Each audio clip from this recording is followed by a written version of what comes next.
teaching and mentorship, as they are about pushing boundaries for knowledge.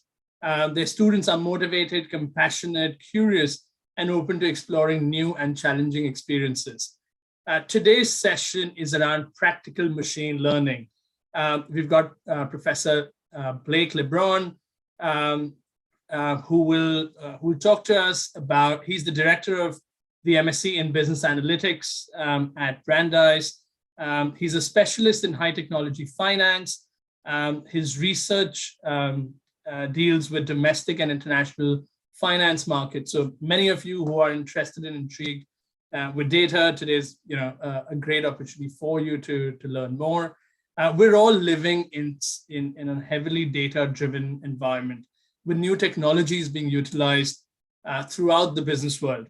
So today we're going to have a practical look at how data can be used and machine learning can be used in particular. So as many of you have joined in, few things to note as we go into the masterclass. Firstly, if you have any questions when Professor Blake is speaking, please post them in the Q&A tab at the bottom of your screen. You will see a Q&A tab. If he is asking you anything that you want to respond to, for that you use the chat.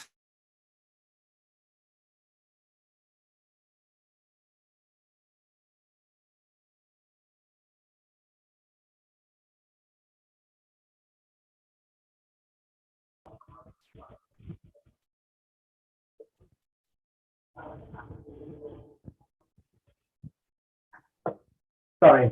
Hi guys, I think Paras has just lost a little bit of internet. My name is Sachar. I'm going to be helping Paras through this session again.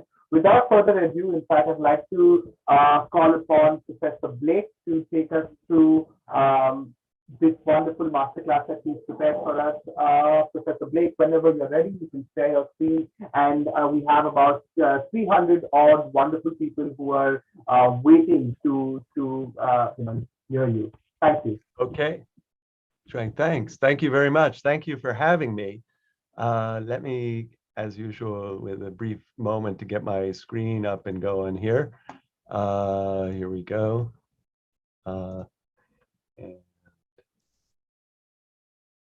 there, we just turn on all my pieces.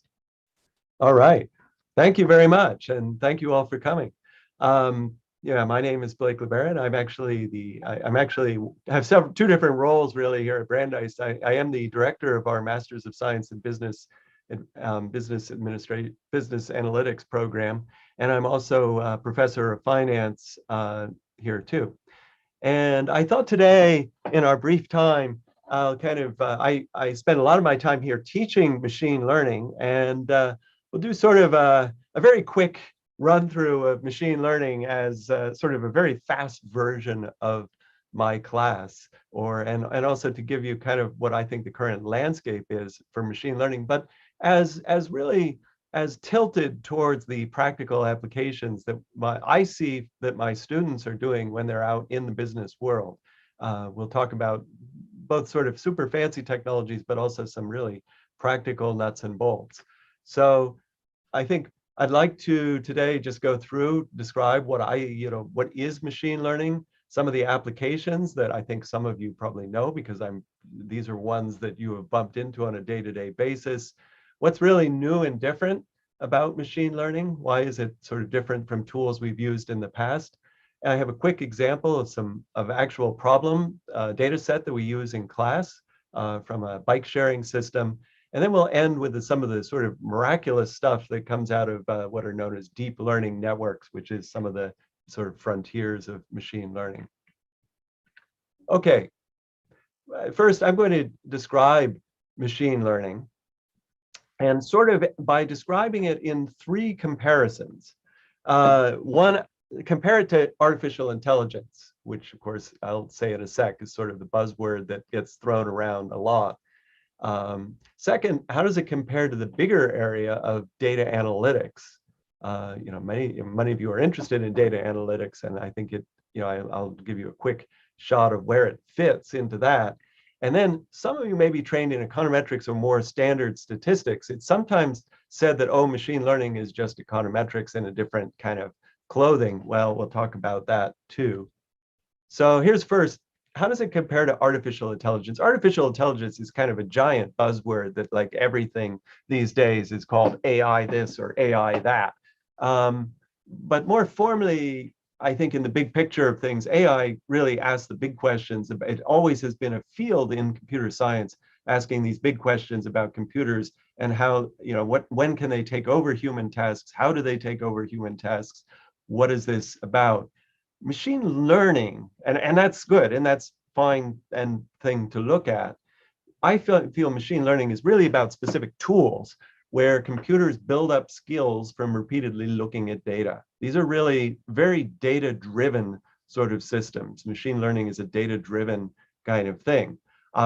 It's a little, I think of it as more nuts and bolts than AI. So once you're doing sort of machine learning, you're looking really, again, comes back to this sort of practical, we're looking really at these practical hardcore tools that people really need to use.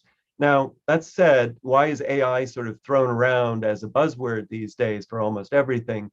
Well, lots of AI today is driven by machine learning tools. Many of the examples I will give that people generally just refer to as AI are probably, I would say, underneath driven by machine learning tools.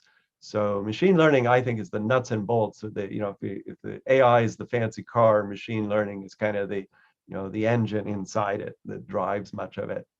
And I think of myself as teaching machine learning. Philosophy is interesting, but I teach the nuts and bolts. How does machine learning, very quickly in a picture, how does it fit into the other big area where it sort of sits in the data analytics space? I like to tell my students it's only a piece of data analytics. And what people find themselves doing when they're out in this amazing world of all this data. In any data analytics project at a firm, you do spend your time doing first usually something known as data gathering and data wrangling, which is sort of putting together your data sets, organizing them, data cleaning, taking the error, looking for errors, checking, cross-checking. I mean, this stuff sounds not exactly super exciting, but it is really, really important. Once you've done that, you've gathered your data, you've cleaned your data, then you get to the kind of really when you implement machine learning components to it, to really delve into it, find out what's going on. And then at the end of the day, you need to also figure out how to analyze and report your results. Just sort of having results is not enough. In our business analytics program at Brandeis, we teach our students how to do all of these different parts. When I'm teaching machine learning, I do concentrate on the red box, sort of talking about how the other things kind of merge in. But this is really the whole data analytics package, and machine learning is really sort of a piece of it. Fun piece. I think it's the most fun piece, but it is just a piece of the data analytics space. And then finally, maybe the most subtle distinction, because some people say, well, machine learning, it's just econometrics or it's just statistics again. I actually, and I even almost thought that because I have taught econometrics for years, it actually is different. It has these distinct differences. First, machine learning is really, really about prediction. It is obsessed with prediction. Prediction is kind of the whole game in machine learning. Econometrics, when you run econometrics models, much more about causality, thinking about what causes what. Now, this is starting to drift. More people in machine learning are thinking about causality these days, but still, prediction remains problem number one for machine learning types of models. Then, second thing, machine learning is involved much more designed for messy data. I apologize for the technical term, messy. Now, what do I mean by that? I mean, these are data sets, not necessarily noisy, but they're sort of complicated. They come in different pieces. They may have text. They may have certain qualitative features to them. They come in lots of different forms. Whereas in econometrics, you often have something that might be very straight numerical kinds of things that you throw as an input. Machine learning is much more designed to handle a diverse set of input data because that's what's getting thrown at them. That's what the world generates. We'll see this today. They often look at complex nonlinear relationships. Econometrics much more often looking at very simple relationships, often linear. And then finally, a very interesting thing, machine learning does not actually dwell on a single model. It sometimes can look at multiple models. We'll see that today and take them all together. Whereas econometrics and statistics, you're looking for one single, the best model. Here, machine learning, you might get a whole bunch of pretty good ones and look at them all together. And that can be extremely powerful. And that is not necessarily what you do over in the econometric space. So let's very quickly say, you've seen these applications. Why is machine learning exciting today? It's because we see it all around. It's working, and it's working in a lot of different areas. We wouldn't be having this conversation if it weren't working. And so there's certain applications, I call these visible ones. These are the ones we see all the time on a day-to-day basis in the devices we carry around with us. Voice recognition, face recognition, recommenders. When was the last time you were recommended a movie or a book by some different system you were on? Music. We see this all the time. Targeted advertising. I probably had targeted advertising about 15 minutes before I started this talk. Anytime you go anywhere on the web, you get some targeted advertising. These are all based on machine learning. Maybe not, a little less visible, language translation, which is quite powerful these days. Also text processing and interpretation are things that also are highly in use. Chatbots, another AI machine learning application. I'm not so sure how effective this one is. I've seen a lot of pretty artificially unintelligent chatbots myself, so I'm not so sure about that. I almost didn't put it in here because I get so irritated with them sometimes. And game playing, if you play various computer games, or we know that we've seen great successes in chess and Go and backgammon and poker and all these sorts of places. Behind the scenes, those are the ones you see all the time. Maybe these are equally effective, but much less visible, equally important. Spam filters working underneath all of your email all the time. Fraud detection, banks use this all the time to detect fraud, credit card companies. And in very basic, mundane business operations, logistics, transportation systems, factory optimization, these all are utilizing machine learning these days. And then I threw out at a final set of applications. I call these cutting edge because I wanted to stress these are not exactly, I think, they're not exactly ready for applications yet, but they're close. And these are just a few of the things on the frontier. Obviously, self-driving cars are discussed all the time. I'm not entirely sure. Yeah, I always say they're kind of good in California. In the US, they're good in California. I'm not so sure how good they are in Boston, but they are coming very soon. Technology is definitely underway. There are people working in COVID space trying to do predictions of who gets sick and different forecasting of different trends in COVID. I'm not sure how well that has done yet. Renewable energy is another space where machine learning is actually taking a fairly active role. I'm going to teach a little section of that in my class this spring.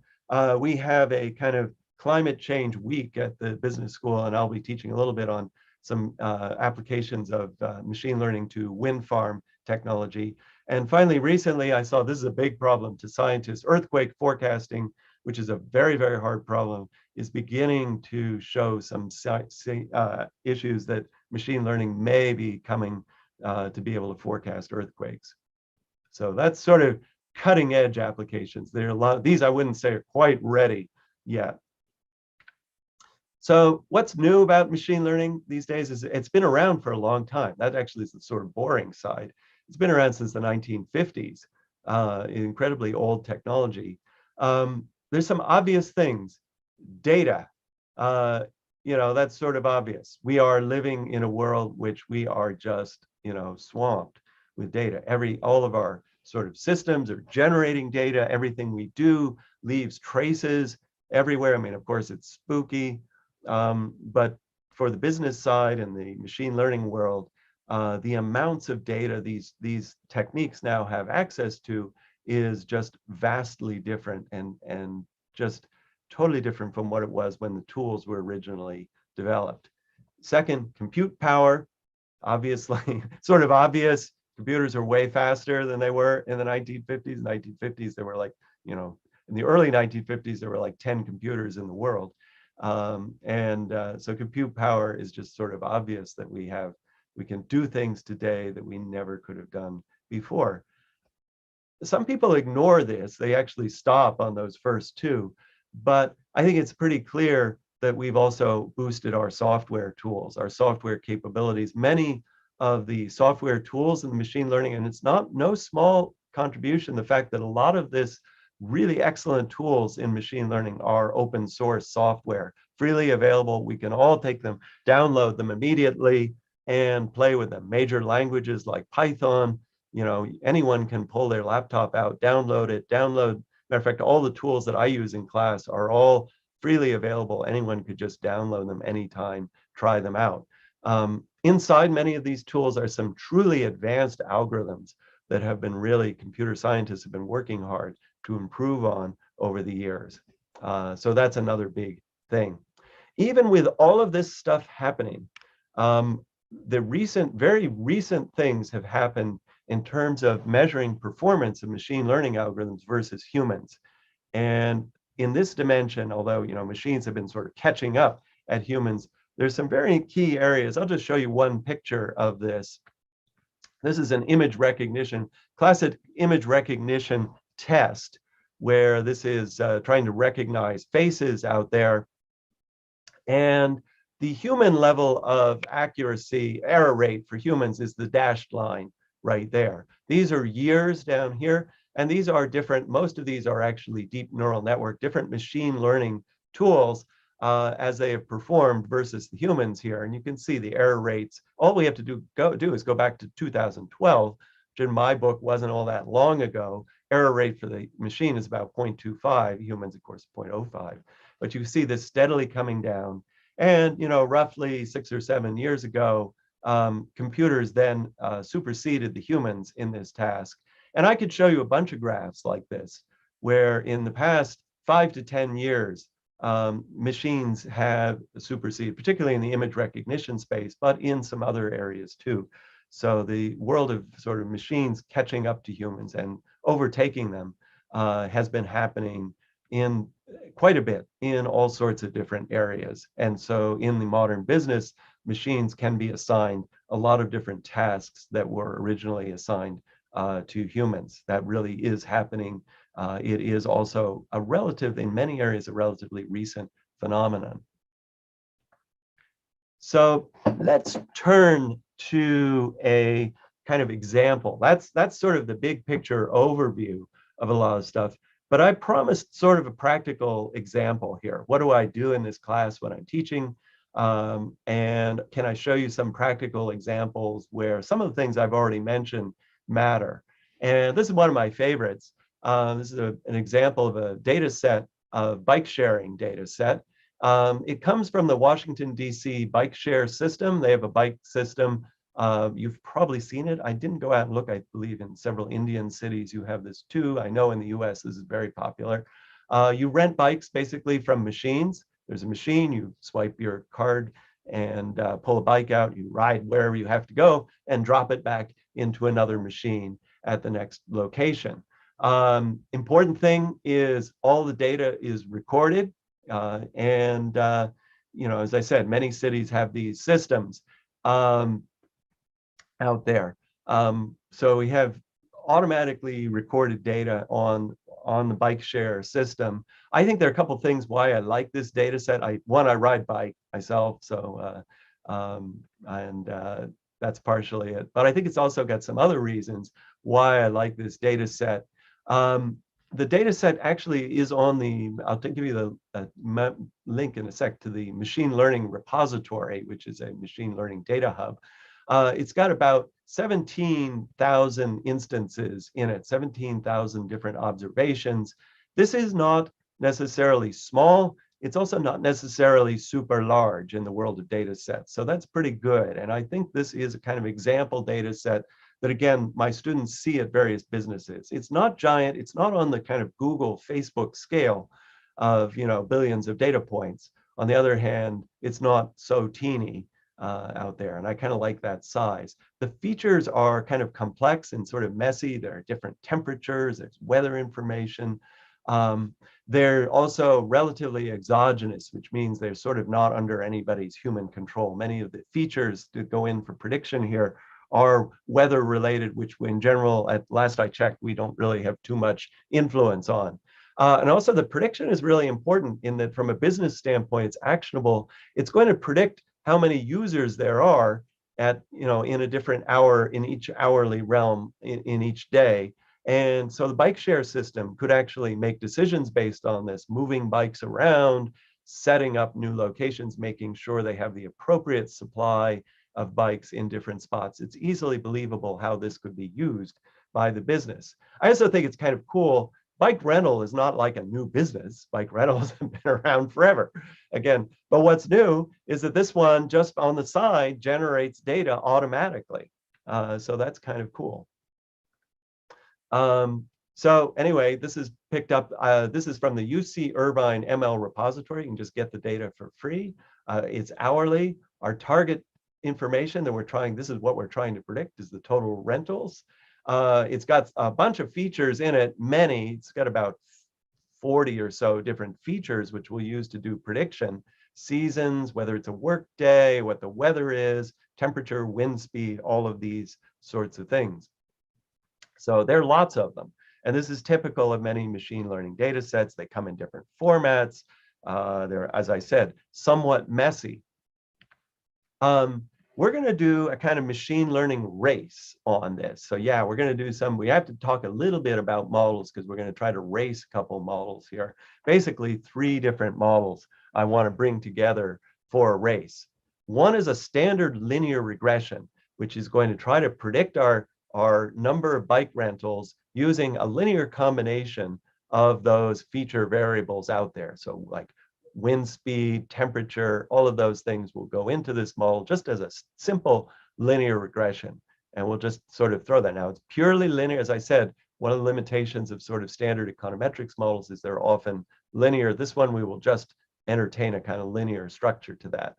Then I'm going to bring in a nice standard machine learning tool that I use a lot in class, a regression tree. I'll describe that in the next slide. This is a very simple model. It's a tree-based regression model, and it's simple, but allows for complex relationships between the X's and Y's. And then finally, we'll bring in a model which is actually a combination of trees, very well named, called the random forest. That's lots of trees, by the way, lots of a very well named thing. The regression tree, just to give you a quick picture, the model I'll talk about that actually report the results on is more complicated than this, but it basically is a tree sequence of tree questions that it probes the data with, and it will hit the data, starts with like the entire data set comes in here, and we say, oh, is that day, is it, when we're looking at that entity in there, that single instance in the data set, which refers to an hour time window, was the weather sunny? Yes or no? And maybe if it's yes, we look at the mean of the number of rentals during that period and say it's 100. That will be our answer. That will be our prediction for that number of rentals, would be the mean on sunny days. Then we go, okay, well, maybe it's not sunny, it's cloudy. We go over here. And at that say, whoa, wait a sec, on cloudy days, let's also check the temperature. And we'll say, like, how does it compare to 10 degrees Celsius? If it's less than 10 degrees Celsius, or if it's greater than 10 degrees Celsius, we go over here and we check the mean of all of these parts of the sample that come down here. These would be cloudy days that are kind of relatively warm. We take the mean there, we get, say, 30, and that would be our prediction for that. And over here, we have our kind of cold and cloudy days. We take the mean over there. So this would be cold, cloudy days, warm, cloudy days, sunny days over here. And we break the data set up basically into those 3 parts. Most of these, and the one technically underneath the model I'll show you, are much more complicated, but this is just for demo. And so this can pick out interesting, complicated features in the data, but do it in a kind of relatively straightforward way.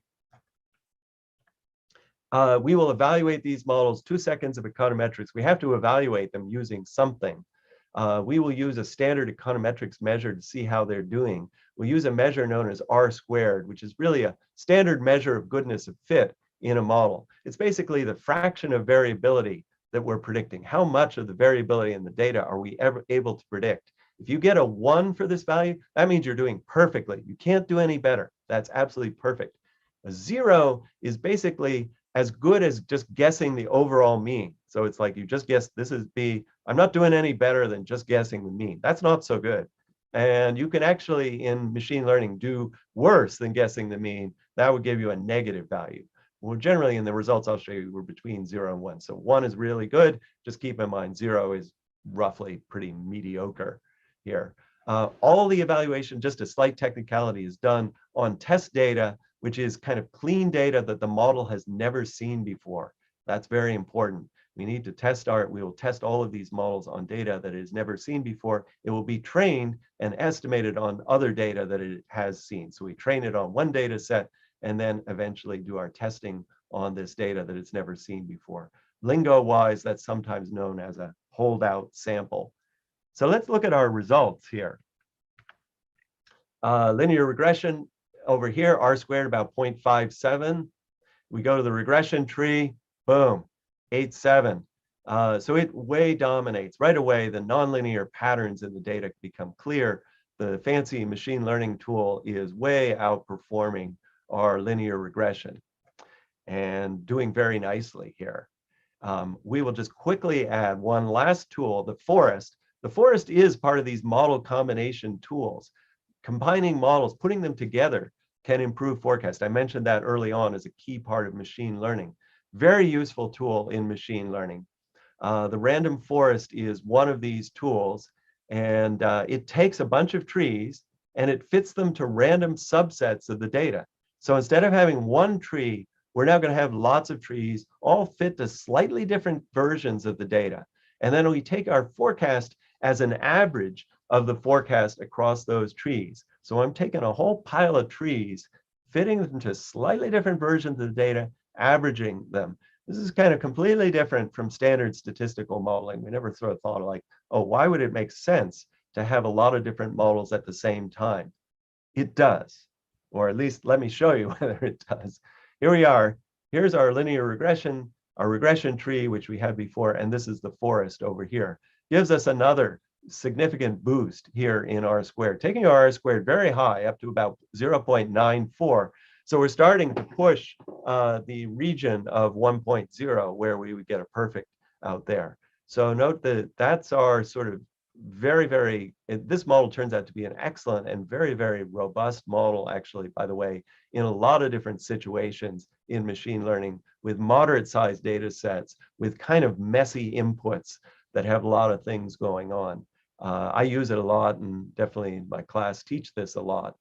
Many different examples where this turns out to be the winner. But this shows you both of the advantages of machine learning. Here in the regression tree, you're seeing the advantage of shifting to a nonlinear modeling approach.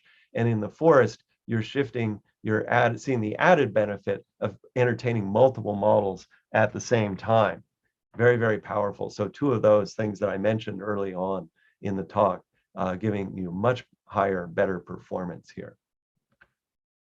We'll end the talk here with some commentary. I also talk about this a lot in my class. Deep learning and neural networks, these are sort of the rage these days. They do drive some of the more cutting edge tools out there. And so I think we'll sort of show a few examples of these things and what they are capable of doing. So I'll quickly describe what a deep learning neural network in pictures for you. And I'll show you a couple examples: image recognition, image colorization, and text generation. We'll just quickly look at these examples. These pictures are essentially, neural nets also have been around since about the 1950s, 1960s. I actually started working with neural nets myself in the 1990s, so they have been around for a long time. They are large interconnected models where inputs come in, input data comes into this channel called the input layer. It gets fed, these little units are little mathematical functions, and then they feed their outputs into another layer, which is known as the hidden layer. In the old days, we used neural nets, which were pretty simple. They often had just one hidden layer, and then they fed all of their outputs into this thing called the output layer, which again processed them again and sent its outputs on their way to solve whatever problem we were interested in solving. In the world of, this is known as what's known as a shallow or non-deep neural network. The deep, what distinguishes a deep neural network is it basically has many, many hidden layers inside, many of these inner components. So you can see this thing, if you say that like, wow, man, that looks super complicated. It is, it is. And it's really difficult to get your brain around what is going on in this thing. As a matter of fact, these are sometimes known in the world of machine learning as the ultimate black box system, because even people who do these full time, if this thing, these things, the truth is that we're going to show you they actually work, but no one really has, the understanding what's going on inside them is one of the key parts of research in neural nets. And I still think we're learning a lot about what goes on inside them. So a modern neural net that's doing all the magic you see when it's doing voice recognition, image recognition, it's going on inside a deep network like this. So here's one of its successes, image recognition. We won't dwell on this, but there's image recognition is generally pretty good. Here are 3 examples of different cases that neural nets are generally pretty good. It's pretty good at basic street signs. They have fantastic capability of identifying pets. One of the early problems was determining between cats and dogs. One of the reasons for that is there happen to be lots of pictures of people's pets on the internet. So that's a pretty cute looking dog there. It's not my dog, but nice dog. And also traffic.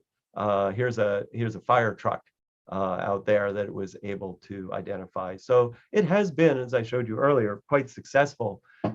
One of interesting things and somewhat funny is occasionally it screws up a little bit on image. And so when machines make mistakes, sometimes they're not like humans, we sort of mess up a little bit. Sometimes they're kind of hilarious.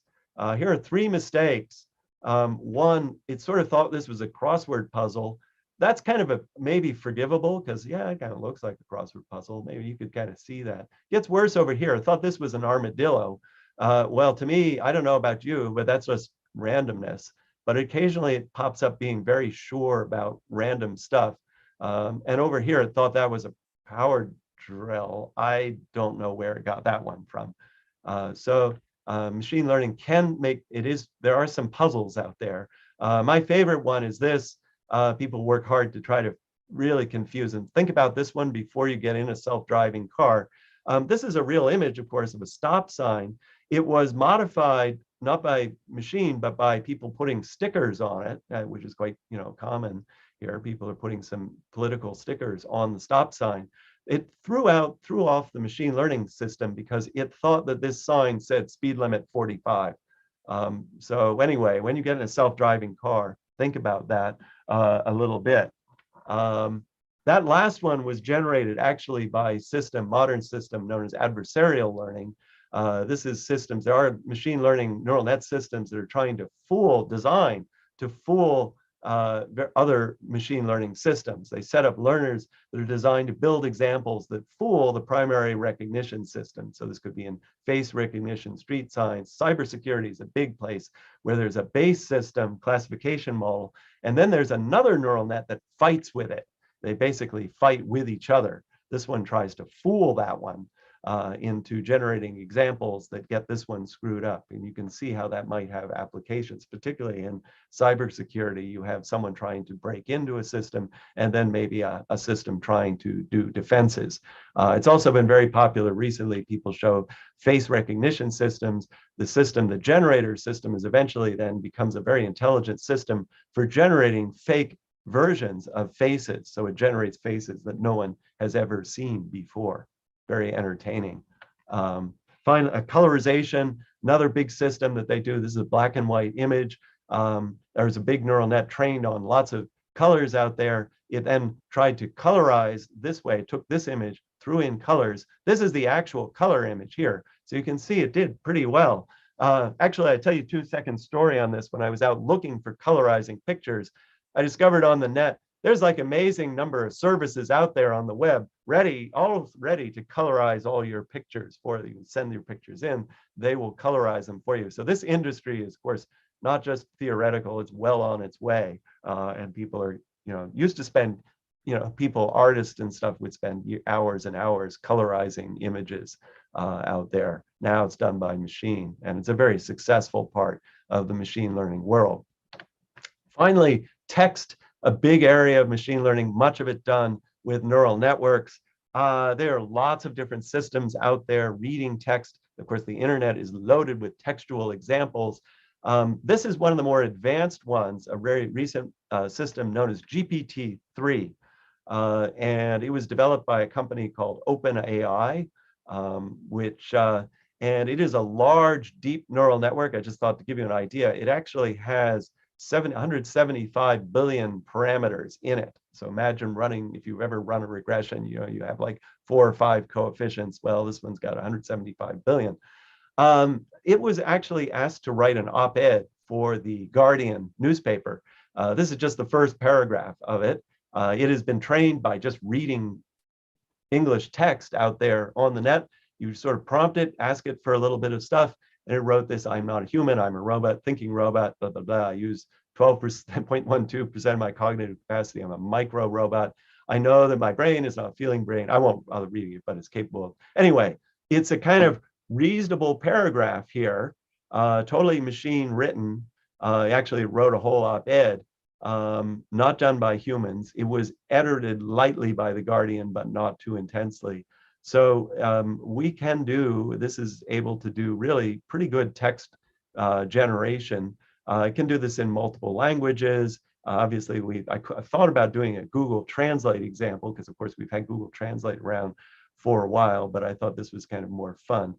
So text stuff is definitely happening and is very, very important to the machine learning world. And in the business world, of course, lots of information is textual. I think in the finance world, the text side is really kind of exploding as we do machine learning tools to just absorb, whatever the CEO says or whatever different customer reviews. All of these are then input into large text processing systems to get actionable information out of them.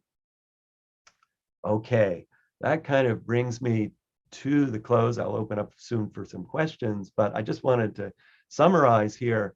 Machine learning, it's really, I've stressed, it's really different from traditional econometrics and statistics. It really is an animal unto itself out there, and it is also currently really key thing in the past decade or so, begins to perform well at many human-dominated tasks. That makes it very important and very much of interest to the business world. And finally, and I think even though it sounds more mundane, but it really is being used to solve just very basic practical problems in the business world out there, and doing very well at that. So, okay, that kind of takes me to the end. I thought I would at least open up in this next 5 minutes. I got about 5 minutes or so to open up for questions. So I think I'll do that, if that's okay. Great. Yes, sure. Blake, thank you so much for that masterclass. It was wonderful. Apologies, I got disconnected for a quick minute at some point. Failure of technology. But lovely session. There are a couple of questions in the audience which I'd like to take now. The first one, it's from a candidate who's asking, what is the role, and this is at a time when the metaverse conversation is on a high, everyone's talking about, its role in the future. So what is the role of machine learning in metaverse? In the metaverse? Yeah. Well, of course, it is in some ways, again, these fancy machine learning tools are the enabler of the metaverse. They generate lots of the environment, much of if you were thrown into the metaverse in general involves interactions between humans and bots, and you're not exactly as sure quite who's whom out there. So much of the environment in the metaverse, it relies on machine learning tools. Machine learning tools also, I talked a lot about their interaction with data. It also is important they interact with each other in their learning too. So, a general metaverse space. And I build metaverses of financial markets. I build basically financial markets that involve robot traders. But in the world and so they're robots, mostly robots dealing with each other and interacting and learning from each other. But there are people who do experiments. I don't, but they throw in a couple of humans. So the metaverse is essentially a world populated by a couple of humans and some robots, where the robots are, of course, all machine learning entities out there. Wonderful. Thank you for that. I'll take one more question, and then for candidates that have more questions, please keep posting in the Q&A tab. We'll try and take as many as we can through the course of this time. I'll take one more question at this point now. Blake, you spoke a lot about the neural network. Can there be an n number of hidden layers in the deep neural network was one of the questions the candidate has asked. Can there be is there a particular number that works well, or? So an nth number is what the nth number, meaning nth, I'm just trying to interpret that. Yes, the question, I mean, and I'm probably not an expert to do this, but the question reads, can there be an n number of hidden layers in hidden neural network? Oh, I mean, well, I'll try to answer as best I can on that. These things come in many shapes and sizes, and the number of hidden layers can be extremely large in a deep neural network. Give you an idea of what the scope of these many image recognition systems, I think they probably have on the order of, they're not crazy, but they're pretty big. I mean, 20 to 25 hidden layers is pretty common for those. Text processing systems.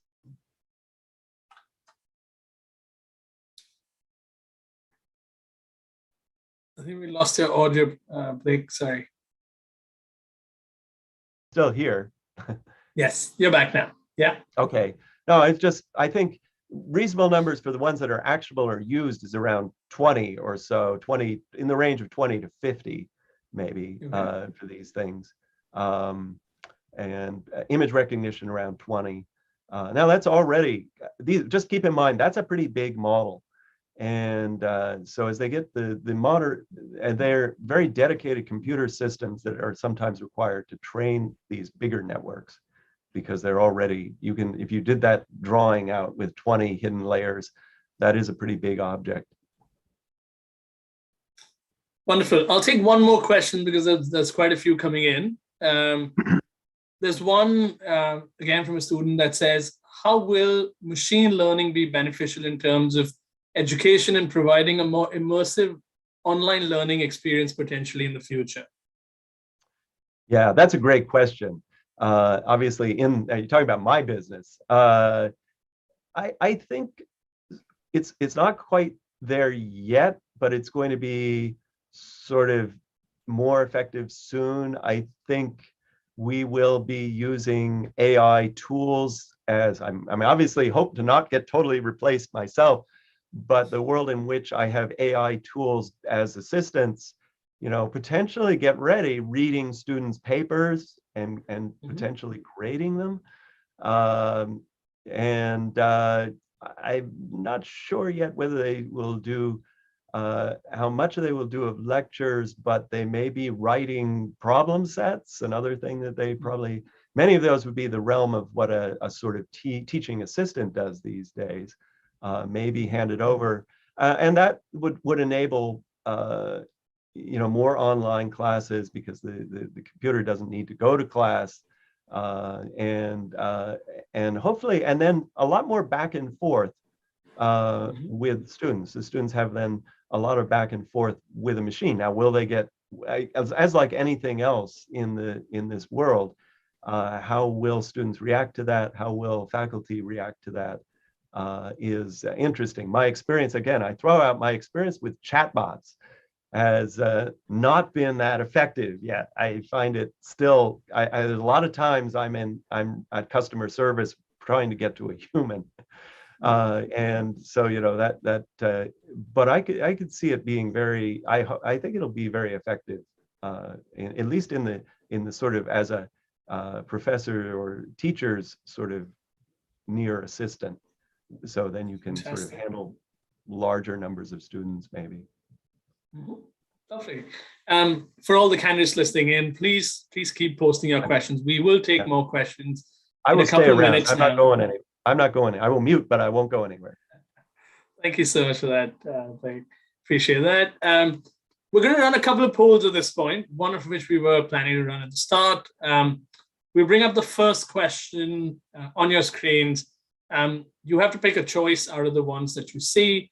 The first one is, which is the most important factor in determining the right graduate program for you? Is it brand awareness of the school? Is it the career opportunities of the location that you want to study in? Is it the faculty and curriculum that makes a difference? Is it the location that is a factor in your choice? Is it ranking of the institution? Is the fees and scholarship on offer? Or are there any other factors that influence your choice? We'll keep the poll on for about 20 seconds more.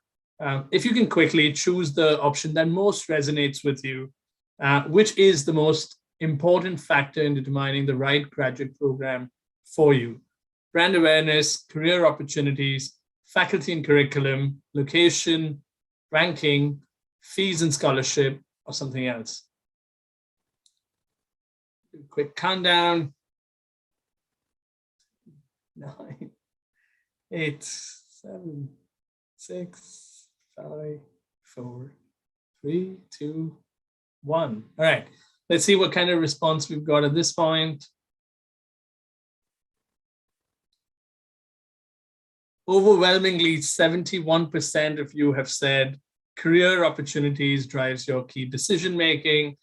At second spot is fees and scholarship, with 13% of you choosing that. Faculty and curriculum chosen by 7% of you. Location, ranking, both holding at 2% each, and brand awareness at 4%. So really showcases that you are valuing that career chance that you will get in the prospect of a graduate program. Wonderful. We'll run one more poll at this point. The second question should be up on your screen in a quick second. Which year do you intend to start your master's program? Is it 2022? Is it 23? Is it 24 or later? So it's a quick 3 choices. In which year do you intend to start your master's program? Choose one that you most resonate with. Is it 2022? Is it 23, 24, or later? We'll keep it on for another 10 seconds.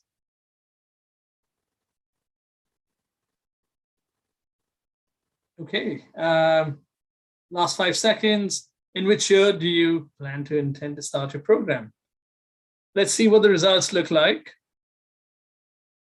Right, 30% of you are looking in 23, nearly 30% of you in 22, and a portion in 24 or after. Wonderful. Thank you so much for that. That helps us navigate to our next part of the presentation, which is where you learn a lot more about opportunities that Brandeis can offer you through a master's program, and then further on in your career as well. I'm going to hand over to Kelly at this point to take us through, why Brandeis and tell us more about that. Kelly. Great, thank you very much. As Par said, I'm 𝗀𝗲𝗂𝗁. I'm the Assistant Dean of Admissions at Brandeis International Business School.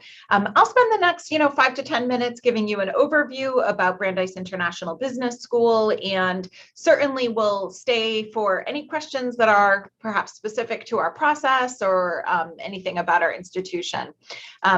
Bear with me, I'm going to share just a brief PowerPoint and we can get started. So, Paris asked the question, right? Why Brandeis? Why Brandeis International Business School? Brandeis International Business School is very unique. We are an analytical and very experiential business school that is attached to a R1 major research university in the US, just outside of Boston. Our programs are designed to provide students with both the quantitative skills needed to succeed in the global business world, as well as the opportunities to apply those theories to real world situations, whether it be through internships or projects or through interacting with companies worldwide. We are a STEM designated for most of our programs, which for many of you, you may be aware that what a STEM designated program allows for is for international students to potentially extend their work authorization, their optional practical training to up to 3 years, rather than the traditional 1 year. So we have found this to be a tremendous advantage for our students as they are entering the workforce. We are finding that employers are obviously very receptive to the idea of training and investing in an employee to have that employee for up to 3 years.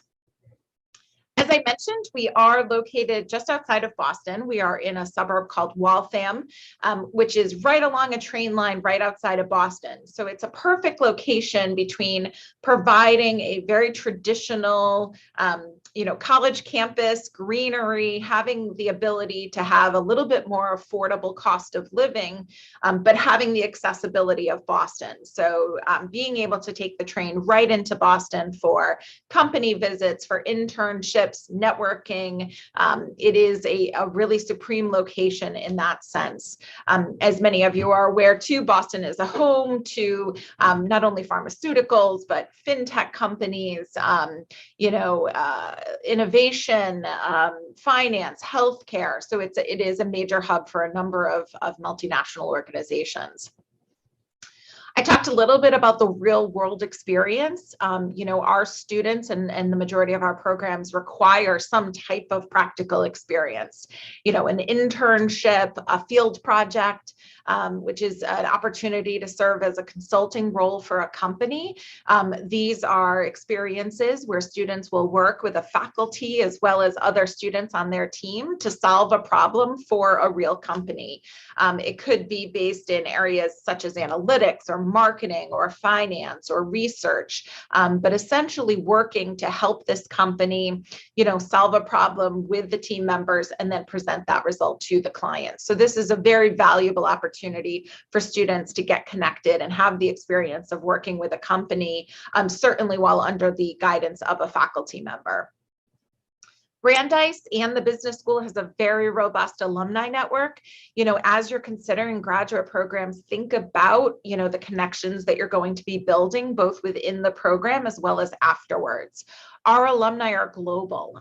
In over 120 countries, our alumni are actively engaged and are really available to help with students, whether it's in information about companies, industry perspectives, or potential internship and job opportunities. Lastly, Brandeis and the business school are top ranked. Brandeis as an institution is ranked, consistently has been in the top 45, schools in the United States in terms of universities. Our programs in areas like finance and economics have been recognized in Financial Times, TFE Times. We've been recognized by Princeton Review, Economist. So we are very well-renowned programs as well. We offer 4 different master's programs as well as a PhD option, as well as a few dual degrees, which gives you the opportunity to combine programs for a cost and time savings rather than completing those degrees individually. Our Master of Arts in International Economics and Finance is designed to provide students with a core foundation in both economics and finance, and then allows students the breadth of electives in areas such as analytics or finance or real estate, marketing, gives students a really unique perspective, as most programs in the US tend to focus on either economics or finance. This program, really uniquely offers the combination of both. Master of Business Administration. So we offer a full-time MBA program. We have a traditional 2-year program in length, as well as an accelerated option, which allows a student to complete the MBA in just 1 year. Students for the accelerated program were traditionally looking for some type of previous coursework related to the MBA, as well as a student that might be a little bit more have some more significant work experience, be in their more mid-level of their career, who could step out of the career path for just a year and then get right back into it. The program that Professor Blake LeBaron, of course, is head of at our school is our Master of Science in Business Analytics program. This program offers both a 1-year, a 12-month option, as well as a 16-month option if you're looking for full-time study. What's great about the flexibility of that program is you don't have to know which program length you want to do before you come to Brandeis.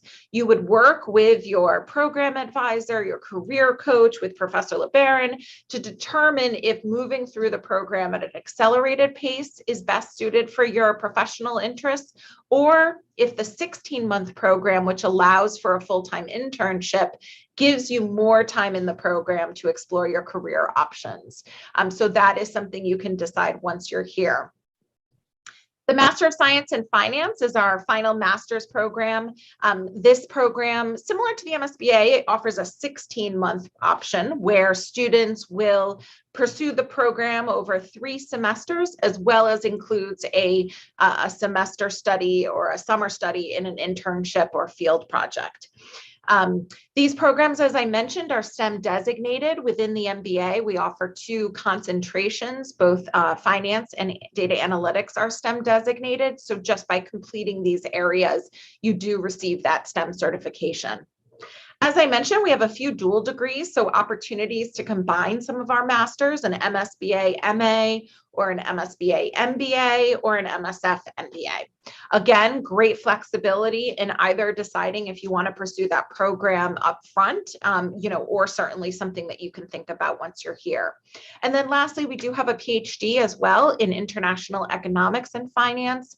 That program is, welcomes a small cohort every other year. So that program is enrolling for fall of 22 and then again in fall of 24. Obviously, it was no surprise, I think, with the poll to hear the importance of career opportunities. Our Career Strategies and Engagement Center is with you every step of the way. So our career coaches actually start working with students before they even step foot on campus, preparing their resume, their LinkedIn profile, their elevator pitch, so that by the time they get to campus, they are ready to go in terms of their initial career course, as well as interacting with employers or starting field projects, in their second year. The career office hosts a number of different opportunities, everything from company visits on site at companies, both within the US and worldwide, workshops, alumni networking opportunities, panel discussions, on-campus interviews, as well as the traditional career fairs that we host as well. Our students end up in such an array of different areas. This is just a sample of some of the companies where our students have ended up working. Some, from our PhD go into an academic track. Most of our master's programs, students are pursuing employment afterwards. Our programs are really designed to provide students with the skills and the learning to enter the job market right after the master's program. So again, just a sampling, there's a list of full career outcomes for each of our master's programs and PhD on our website as well. Just a quick moment in terms of our application requirements, you can take a deeper dive into this on our website. We do offer a unique opportunity for attendees of this session to obtain an application fee waiver. Normally, our application fee is $150, but by participating in the masterclass today, we are happy to, we'll follow up with you in a few days with information about obtaining your fee waiver if you end up applying to one of our programs. The process itself, again, is an online process. We are GMAT-GRE optional. So what that means is if you do decide to apply to one of our master's programs, you have the option of choosing whether you wish to submit a GMAT or GRE score or no score at all.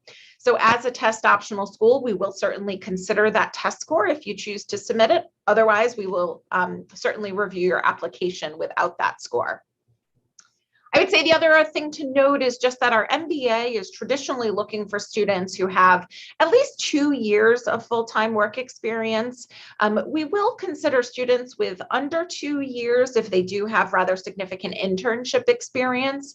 And so in addition to that, any of the dual degrees with the MBA is looking for experience, but any of our other master's degrees can be completed coming straight out of your bachelor's study. Lastly, of course, just a quick overview in terms of how our funding opportunities work. We actually consider all applicants for scholarships as soon as they apply to us. So there is no separate application that is required for students. Once a student applies, we are evaluating the students both for admission as well as scholarships. Our merit-based scholarships are looking at a student's academic, professional background, their potential for success in our program. And they range anywhere from starting about $5,000 per year up to full tuition for some of our more exclusive scholarship opportunities. They are available to all students, domestic, international, full-time, part-time, and students are then notified in their admission letter if they have received a scholarship. So again, a very seamless process in terms of scholarship review, in terms of not needing to provide additional information beyond the application. I know Paris will be taking us back through some remaining questions. I know Blake was getting a number of questions as well. We have time, obviously, for questions for Blake. And then I am also happy to help with any questions. Our email address, we are available through a chat.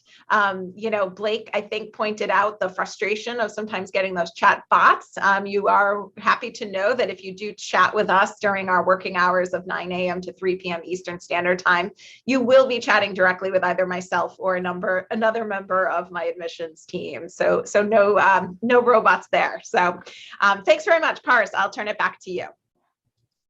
Thank you so much, Kelly. That was extremely useful, and I hope everyone attending got a lot of information when they start considering a program at Brandeis. There are quite a few questions about the programs on offer as well as about the masterclass, so I'll try and take a mix of both for you and Blake. I'll start with Blake. The first question was from 𝗀𝗽𝗲𝗁, who asks, she's currently studying AI and ML herself. She's keen to understand, how does ML play a part in space studies, and if at all? Yeah, I'll answer that very fast. Also, admitting some of my ignorance on space studies, I think it actually is pretty important. I know it's used a lot in the career I actually wanted to go into as a young kiddo in college was astronomy. I didn't think it was sort of computerized enough. It's now in astronomy, it's, you know, image recognition. Since I said image recognition is something they're very powerful at. I don't know if astronomers actually look into telescopes anymore. They just send all the stuff to computers. So that's obviously a big application. And then I think a lot of, you know, obviously guidance and all of those things are a big deal. Running engineering systems, space stations, just a big system. I'm sure actually they've implemented sort of optimizing some of their systems, but I will admit a little bit of ignorance on that area. I think it's clearly important to space studies, but I can't say all the applications. Okay, wonderful. I'll keep with you, Blake. One more question. Another industry that's making a lot of noise at this point. How is crypto prediction done when compared to the stock market prediction using ML and data science? Yeah, that I'll also try to answer fast. This one I'll try to answer fast because I know a lot about these areas. I do a lot of work in neural network predictions of more traditional financial stuff, particularly predicting volatility of financial markets at relatively high frequency. I have dabbled a little in the crypto. The difference there, crypto has some advantages to all of you. The data, like the data world, the data is very open, freely available. It's a lot of fun out there. You can sort of get all kinds of information, whereas in the finance world, sometimes you have to purchase some of these data sets. I might throw in a plug. We own a bunch of these licenses ourselves, but the average person can't get access to them. So it's fun. You got a lot of data to look at. The danger is some of the prices in the crypto world are not necessarily what they appear to be. It is kind of the wild west of finance. and you don't know quite if that was really a trade that went through or not, what was going on. There's a little bit of sketchiness out there. So be careful if you're trying stuff. I have to admit, I would love to probably eventually we'll put together a team of MSBAs here to start looking at crypto because I am fascinated with it. Okay. Kelly, I'll come to you with my next question. You mentioned about work experience and how for the MBA versus certain specialized master's programs, there's a difference. There's a question, if you want to elaborate on that, the question in particular is about a work experience prerequisite for the MBA program. If you want to, expand once again, just for specialized masters and MBA again. Sure, yeah. So the MBA prefers candidates that do have some work experience that is full-time. The large majority of our students coming into the MBA program have at least 2 years of full-time work experience after completing their bachelor's degree.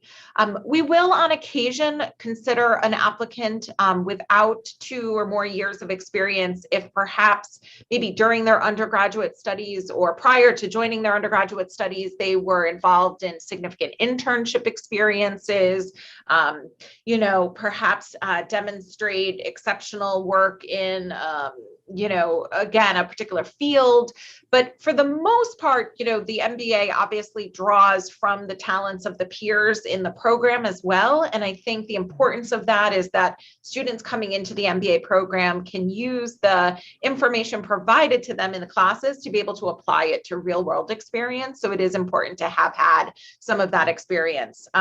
Some of our master's program students do come in with work experience as well, but it is typically students who are coming in straight out of undergraduate. So, again, the master's programs are designed to meet students where they're at. So some can be coming in with work experience, but it's not required for any of the programs besides the MBA. Wonderful. And I'll just add one quick note for all the candidates here. If you are currently just finishing your undergrad and considering an MBA, my advice as well would be, take a year, go into the professional world, keep learning about the MBA, stay in touch with the school, see how that will help you in the future, but get some hands-on experience because that in itself, interacting and moving that to class will give you a way to apply that if you were to go back to that same company or somewhere else because you've had that experience. And if you are looking to otherwise specialize into a domain, with work experience or without a specialized master's, maybe the right one for you then. Great. Blake, I'll come back to you.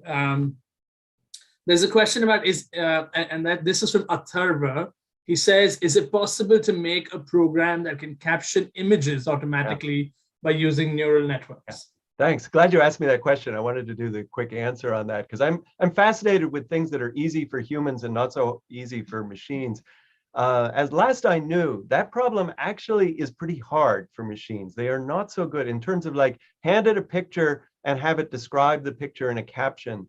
Up until I still think they're not that great at that. It's been a challenging area. It's kind of amazing. These are machines, systems that play Go and stuff, which we think of as pretty hard, but doing something that we think is not so hard, like captioning an image, has been a challenge. Mm-hmm. Okay. All right, that's great. I'll go on to my next question, and Kelly, I'll come to you this one, and I'm switching between both of you just to make sure we're trying to answer as much as we can across both domains. Kelly, there's a question from a candidate, Riya Agarwal, who says, when should you start preparing for your study abroad? Is there, from the point of thinking to applying, would you give some guidance on that timeline? Sure. It does vary by person. I would say an average length of time to consider an MBA can be anywhere from like a year to a year and a half. That's kind of a standard idea. There's a few things to keep in mind as you're looking to study abroad. Certainly looking at individual schools to start to decide, which are the schools that you're going to target. So the amount of time you spend on research can vary. Some students spend some time talking to colleagues, talking to supervisors, talking to peers who have done a program to get their input on what they enjoyed or didn't enjoy about their graduate management experiences. So doing research can take a bit. Certainly, if you are preparing for any type of standardized test, you want to allow yourself with enough time to study, take the exam. And I would say the third thing to really spend some time thinking about is the funding piece.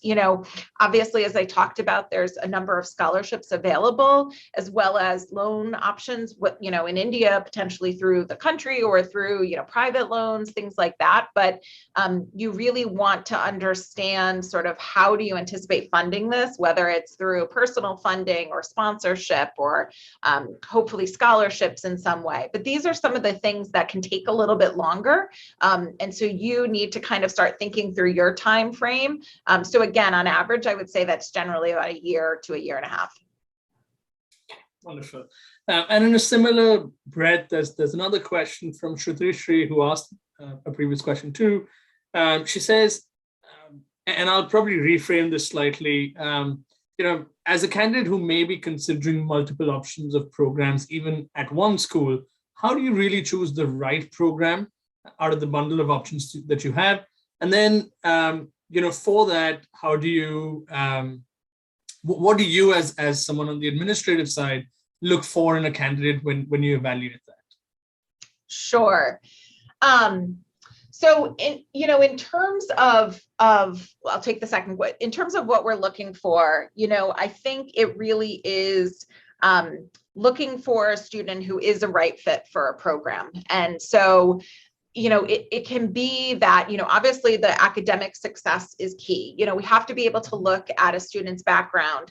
They don't have to have, taken, for example, machine learning to succeed in an MSBA program, but we might be looking for success in quantitative areas like statistics, for example, one of the prerequisites, so we're looking for students who have demonstrated success academically in related fields, as well as potentially some professional experience, whether it's just internships, research, again, as I talked about for the MBA, full-time experience, as well as the ability to communicate your thoughts. We ask for a written essay, a video response, because we want students to understand the program they're choosing and really that they can articulate why it is the right program. So kind of going to the first question about how you decide that, I really think don't be afraid to reach out to schools. Colleagues like myself and other admissions professionals at schools, we would love to be able to talk with you. We offer at Brandeis one-on-one appointments where we can talk through your background, your interests, where you want to end up, and what our programs offer, and provide guidance as to which one may get you to where you want to go. And so, certainly by the time that you're applying, you want to feel confident that you selected the right program. Wonderful. And I'll just add to that. I think, in addition to the timeline, when you're choosing programs, definitely speak to the school, speak to any alums that you've been in touch with, or, folks that who've gone even to that city to study. That'll give you a broad understanding, at least, of what to expect. But most of all, don't have any fears to reach out to the school. They are here to help. It's as much of a choice for you as much as for the school. So it is a two-way process. Blake, I'll come back to you. There's a question, and this is, I believe, from a student who's deciding what area to focus on as well. So Anuj asks, what type of projects should we focus? And what algorithms are really important to know as you think about ML and more in the future? Yeah, what are interesting projects to look at? They're all over the map, I think. One of the cool things is there's, I said there's lots of data on the web. One of the places you can look at some of these big free sites. There's one known as Kaggle, which is very famous. It runs contests. I would encourage going there and looking at this. And these are data. Many of these contests are put there by businesses that think they're interesting problems to them. There was a very famous one. The Zillow just did a contest there on real estate pricing. So that you get a feel for what industry is looking for there and what are the kind of interesting projects in business there. I use this, that's a good place to look to get started and see what people are doing. And then try stuff out. I said all this stuff is free. Yeah, would you just mention the platform again? I believe there was a question in the chat. 𝗀𝗲. Yeah, it's KAGGLE.com. That should get you. I think it's a .com. Okay, yeah, sorry, I will post it to everybody. My bad. Lovely. On it, there's another question with a similar thought process, and I'll continue with you, Blake, on this. How can machine learning concepts be used to make artificial intelligence models more human-like, and moreover towards emotional and behavioral responses? That's kind of like a key question. And of course I could answer that philosophically, but I'll answer it like, again, kind of nuts and bolts side. That's sort of interesting. I mean, people have been thinking about this for a long time, how to make these things, how do I make this computer intelligence human-like? It goes back to sort of Alan Turing asking some of these questions, but I will not go on that. I want to point out, I encourage you to look at this info on GPT-3, which is sort of pushing the boundaries on this. You will find lots of info on the web. It's kind of been released to a bunch of people to interact, not, I think, to the general public yet. Microsoft has invested in it very heavily, and they're sort of planning to use it. But keep in mind, it is not designed. No one thinks underneath it. The big key is to make it human. It is purely looking at patterns. It is purely a pattern recognition. It is the purest form of sort of machine learning, just trying to learn from data. And then it's kind of us that look at it and interact with it, and it feels somewhat emotional. And so that asks this question of, do you need to really program in emotions into these things? They sort of feel emotional, but that's because they're picking up emotions from the writing it sees out on the web. It's just scanning the web and looking at what we write. It's a deep, I will not go any farther. That could take us into a long philosophical question, but it's just a data machine. But it feels sometimes extremely realistic. Very interesting. Great. Thank you for that, Blake. Kelly, one more question, and I'll probably rope both questions together to this. If you want to just reiterate the MBA program duration, how long it is, and just the breakdown of that, as well as then if you want to recap just the scholarships and funding opportunities at large. Sure. Yeah, so quickly, the MBA offers 2 different program lengths. You have the option to do a traditional 2-year full-time program, or for students who may have done maybe previous graduate coursework in a related field, maybe are a little bit farther along in their career, and the internship, the full-time internship, is sort of less of consequence to them. We have an accelerated 1-year version. So again, I think that most students are going into a traditional 2-year program, so they have the chance, especially if they're coming from outside the US and might want to work in the US, having a full-time internship during the 2-year program can be key to potentially working and getting a job opportunity in the US. So those are some options in the MBA.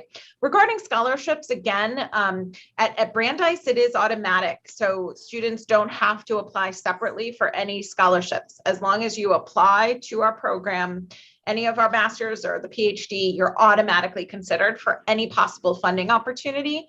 Our scholarships are merit-based. So again, they're not based on financial need, but more based on the strength of the candidate in the application pool. And then we notify you automatically. So if you're admitted, you'll find out right in your admission letter if you've received an award.